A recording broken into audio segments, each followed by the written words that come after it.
Brought to you by Palvi Agrico. आता शेतीसाठी जे काही लागणार ते घरपोच मिळणार, तेही मोबाईलच्या एका क्लिकवर। 13 वर्षानंतर ठाकरे बंधू बाळासाहेबांच्या स्मृतीस्थळी आज एकत्र आलेले पाहायला मिळाले। बाळासाहेबांचा आज 13वा स्मृतिदिन आहे आणि या निमित्त दोन्ही ठाकरे बंधूंनी बाळासाहेबांना अभिवादन केलेले आहे। काही काळ ते तिथे उपस्थित होते, त्यांनी एकमेकांशी संवाद सुद्धा साधला आणि त्यानंतर राज ठाकरे त्या स्थळावरून निघून गेले होते। राज ठाकरेंनी खरं तर आज सकाळीच एक पोस्ट लिहिली आहे आणि या पोस्टमध्ये बाळासाहेबांना त्यांनी अभिवादन केलेलं आहे। पण बाळासाहेबांना अभिवादन करत असताना त्यांनी हिंदुत्वाचा जो नारा देऊन जे राजकारण केलं जातं किंवा हिंदुत्व आमचं खरं आहे असं म्हटलं जातं, त्या सगळ्या पक्षांना एक प्रकारे टोला लगावलेला आहे। एक प्रकारे भाजप असेल किंवा शिंदेची शिवसेना असेल यांना टोला लगावण्याचं काम राज ठाकरेंनी त्यांच्या पोस्टमधनं केलेलं आहे। राज ठाकरे त्यांच्या पोस्टमध्ये काय म्हणाले हे आपल्याला पाहायचं आहे आणि त्याचबरोबर संजय राऊत हे सुद्धा स्मृतीस्थळी आले होते आणि त्यांनी सुद्धा बाळासाहेबांना अभिवादन केलेलं आहे। संजय राऊतांनी सुद्धा एक ट्विट केलेलं आहे आणि त्यामध्ये सुद्धा त्यांनी भाजपवर जोरदार हल्लाबोल केलेला आहे। राज ठाकरे नेमकं काय म्हणतात ते सुरुवातीला पाहूयात। राज ठाकरे यांनी त्यांच्या ट्विटमध्ये म्हटलेलं आहे, शिवसेना पक्षाचे संस्थापक, हिंदू हृदय सम्राट आणि माझे काका स्वर्गीय बाळासाहेब ठाकरे यांची आज पुण्यतिथी। देशाच्या इतिहासात भाषिक अस्मितेच्या जोरावर एक प्रचंड चळवळ निर्माण करून त्यातून एका राजकीय पक्षाला जन्म देणारे बाळासाहेब आणि पुढे जातीय अस्मिता तीव्र होण्याच्या काळात आणि भारतीय जनता पक्षाच्या कमंडलवाद फोफायच्या आधी हिंदू म्हणून अस्मिता जागी करणारे बाळासाहेबच। पण म्हणून बाळासाहेबांनी हिंदूंकडे वोट बँक म्हणून पाहिलं नाही।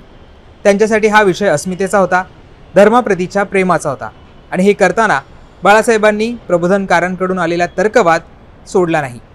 बाळासाहेब हे कमालीचे हिंदूप्रेमी होते, पण म्हणून त्यांच्यातली चिकित्सक वृत्ती लोप पावली नाही। त्यामुळे बाळासाहेबांची प्रतिमा चोरून हिंदुत्वाचे वारस म्हणून मिरवणाऱ्यांची किंवा त्यावर मतं मागणाऱ्यांची गंमत वाटते। ना त्यांना बाळासाहेब माहीत आहेत, ना त्यांना प्रबोधनकार माहीत आहेत, कंसात अर्थात ऐकणं आणि वाचणं यांचा दुष्काळ असल्यामुळे। त्यामुळे त्यांना बाळासाहेबांच्या विचारांची झालेली मशागत किती समृद्ध होती या पुसटची देखील कल्पना नाही। फक्त मतं, सत्ता मिळवणे आणि सत्ता मिळाल्यावर वाटेल तसं ओरबाडणं म्हणजे राजकारण हे रूढ होत असताना समाजकारण आधी आणि मग राजकारण हे आमच्या विचारात रुजवणाऱ्या बाळासाहेबांच्या स्मृतीस महाराष्ट्र नवनिर्माण सेनेतर्फे विनम्र अभिवादन असं म्हणत एक प्रकारे राज ठाकरे यांनी खरं तर भाजप असेल किंवा एकनाथ शिंदे यांची शिवसेना असेल यांना टोला लगावायचा प्रयत्न केलेला आहे आणि एक प्रकारे बाळासाहेबांचं हिंदुत्व कशा पद्धतीचं होतं हे सांगायचा सुद्धा प्रयत्न राज ठाकरे यांनी यांच्या पोस्टमधनं केलेला आहे। दुसरीकडे आपण जसं मी सुरुवातीला म्हटलं की संजय राऊत हे सुद्धा आज बाळासाहेबांच्या स्मृतीस्थळी आले होते, त्यांनी सुद्धा बाळासाहेबांना अभिवादन केलेलं आहे। संजय राऊत हे काही काळापासून आजारी आहेत, त्यांनी सांगितलं होतं आणि काही काळ ते या सगळ्यावर उपचार घेणार असं सुद्धा त्यांनी जाहीर केलं होतं। पण आज ते बाळासाहेबांच्या स्मृतीस्थळी आले, यावेळेस ते मास्क घालून आले होते, त्यांचे बंधूसुद्धा यावेळी हजर होते। बाळासाहेबांना अभिवादन केलं आणि त्यानंतर संजय राऊत हे तिथून निघून सुद्धा गेले होते। त्यानंतर संजय राऊतांनी आज सकाळीच एक ट्विटसुद्धा केलेले आहे आणि ज्याच्यामध्ये एक बघितलं तर पंतप्रधान नरेंद्र मोदी यांचा एक जुना फोटो आहे, ते बाळासाहेबांना नमस्कार करत असल्याचं या सगळ्या फोटोमध्ये दिसतं आहे। मागे संजय राऊत सुद्धा उभे असल्याचे आपल्याला दिसतं आहे आणि यामध्ये कॅप्शनमध्ये संजय राऊत म्हणतायत, ज्यांच्यामुळे मी घडलो असे एकमेव शिवसेना प्रमुख बाळासाहेब ठाकरे यांना मानवंदना। असा पुरुष सिंह होणे नाही, मराठी माणसाने एकजुटीने राहावे आणि महाराष्ट्र शत्रूंशी लढावे हीच त्यांना आदरांजली।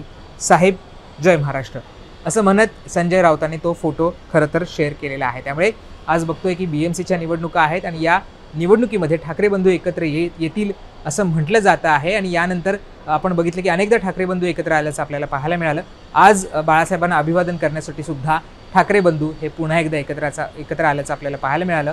बाळासाहेबांचं जेव्हा निधन झालं होतं त्यावेळेस सुद्धा ठाकरे बंधू एकत्र आले होते आणि त्यानंतर आज पुन्हा एकदा त्यांना अभिवादन करण्यासाठी बाळासाहेबांच्या स्मृतीस्थळी दोघेही एकत्र आल्याचं या सगळ्यामध्ये पाहायला मिळालं। राज ठाकरेंनी ज्या पद्धतीनं पोस्ट लिहिलेली आहे, ज्या पद्धतीनं एक प्रकारे भाजप आणि शिवसेनेला म्हणजे एकनाथ शिंदे यांच्या शिवसेनेला सुनावले, त्या सगळ्याबद्दल तुम्हाला काय वाटतं हे आम्हाला कमेंट करून सांगायला विसरू नका आणि मुंबई तकला सबस्क्राईब केलं असेल ते सुद्धा करा। धन्यवाद।